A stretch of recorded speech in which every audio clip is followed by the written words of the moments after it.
Welcome to the Money Savvy Parents Podcast, the podcast for parents to gain financial education to then pass on through the generations. I am your host, Laura, mother to 3 beautiful children and founder of a financial coaching business, Savvy Peacocks.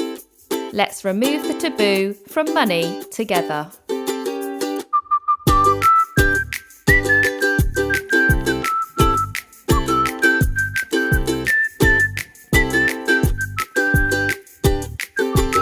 Hello and welcome back to my podcast. Thanks so much for joining me today.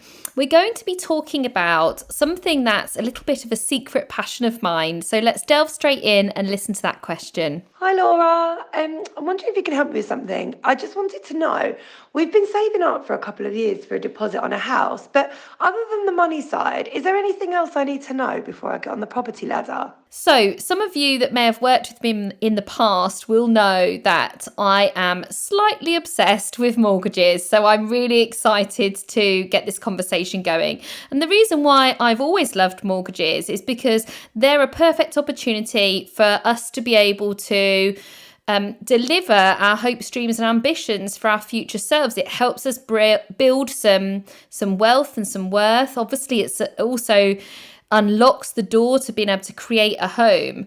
But it's just so much more than that. So I'm just going to share with you after that question around some of the things to think about before you look at applying for a mortgage.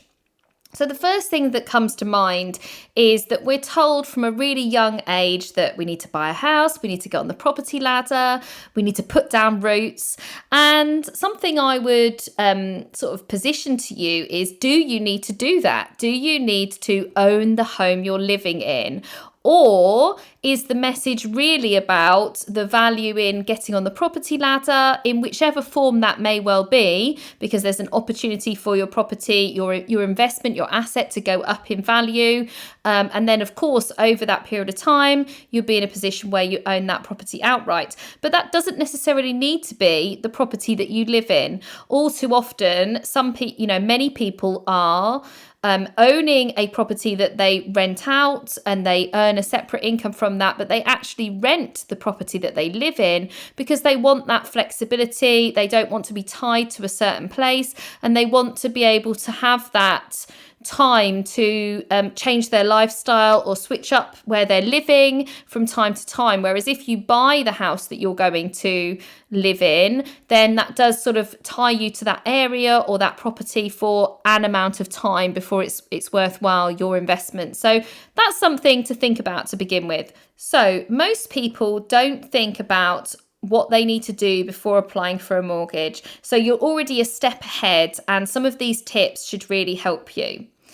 So largely, your mortgage application is based on your credit score. So listen back to episode 3 and work on getting it in the best pace possible. Work really hard on nurturing it, building it, and making it as unquestionable as possible so that it's in a really strong place. And you can listen to episode 3 around how you can do that.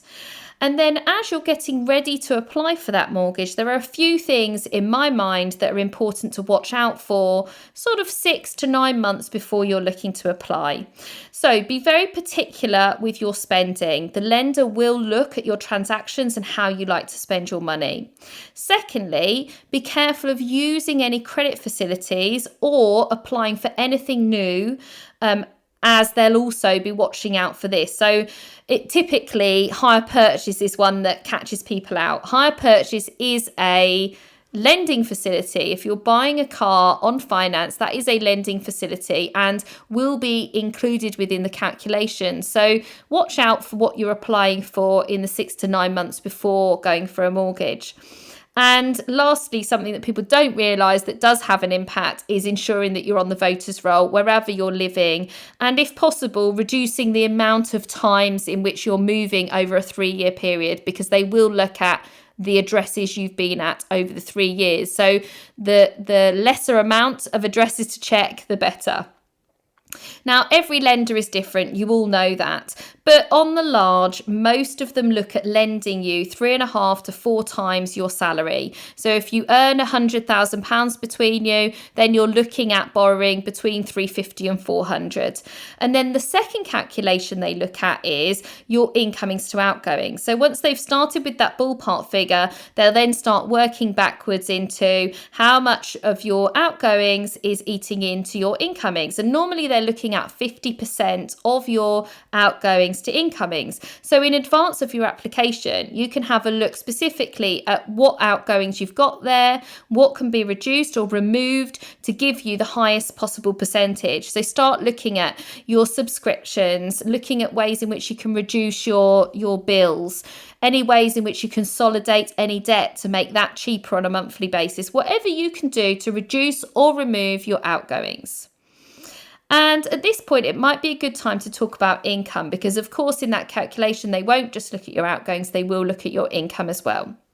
So if you're fully employed, they're going to look at the last 3 months of your payslip and then tie that up to your bank statement. So they'll be expecting to see your salary going into a bank account. So I'm afraid cash payments and things are often not included. And then they may also consider a proportion of bonuses or additional income that you get, but it tends to be not the whole bonus unless it's guaranteed. And then from there, if you're self-employed, it is completely different. And in particular, if you're a limited company. So think very carefully if you're thinking of starting a business or switching from sole trader to limited company, as this could have a direct impact on the amount of money that you'll be able to borrow. So in line with all of that, what I'm saying is every decision you make could fall into line with the bigger picture. So every time you think about changing something in your life, whether that be your job, the way you work, any credit facilities you're agreeing to, just think in advance, what impact could this have on my future goals and my future aspirations? Now, it's very popular these days to go to a broker for finding out which mortgage is best. Just a little caveat on there to say that some lenders don't use brokers. So just double check with the best buy tables and the rate sheets to make sure that what you're being offered is the best rate that's available and the best deal, should we say.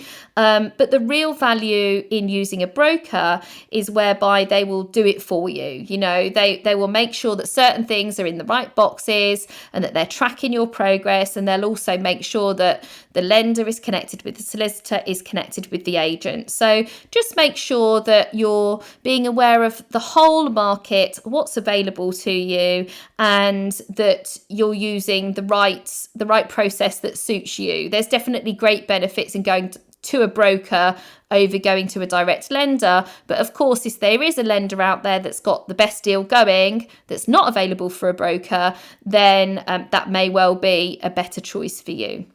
And then my last hint and tip that I think most people forget about, I certainly did when I brought our family home, was that you need to think about the whole cost. And I've talked about this in previous episodes.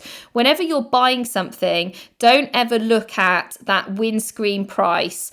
You know, when you're buying a house, yes, you've got the value of the property, you're going to need to find the deposit, you're going to need to find the fees, the stamp duty that attach to it. But don't forget about all the forgotten stuff. So think about your soft furnishings. Think about the fact that you're going to need a few takeaways for the first week or so whilst you get yourself settled. Think about the removal costs. I specifically remember when we moved into this house, we moved in and then I thought, oh my goodness, I haven't even thought about lampshades and the fact that we've now got all these rooms that need soft furnishings and things like lampshades that when you add them up do cost something. So just keep in mind the whole cost, not just I need to find my deposit, I need to find my fees, I need to find my stamp duty. So in summary, make a plan. Put yourself in the best position possible. Think about your credit score and what your incomings and outgoings are saying. Think about your option and what fits in line with your lifestyle and what you want to achieve. Sometimes it can be helpful to plan out your goals in advance, because the biggest lesson for me within this conversation is your goals all knock onto each other. What you do today could directly impact something that you want to achieve in the next 6 to 12 months time. So map that out, even if it's over a 5-year period. You know, that's super organized, like map it out and think about what other things you might want to do that might have a direct impact. I hope that answers your question and that it helps and it's giving you some food for thought. Have an amazing day, and I look forward to you tuning in another time. Have a great day. Thank you so much for listening to Money Savvy Parents. If you enjoyed today's episode, then please subscribe and post your money questions within a review for future episodes. If you want to learn more, then please join my Money Savvy Parents Facebook group or club on Clubhouse. Let's remove the taboo from money together.